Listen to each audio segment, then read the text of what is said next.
పోతున్నా ఆఫీస్కి. బావా టిఫిన్ తీసుకొని పో బావా. నేను టిఫిన్ తీసుకొని పోనే, బయట ఆఫీస్ కాడ తింటా. అది నేను రాకముందు, ఇప్పుడు నేను వచ్చినా కదా. సరే అయ్యి.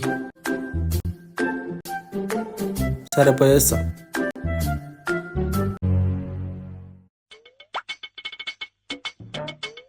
ఏమే టిఫిన్ బాక్స్ పెట్టుకో, టైం అవుతుంది.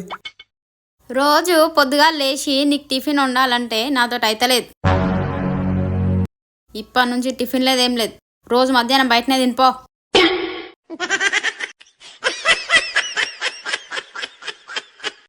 మాటరాని మౌనమిది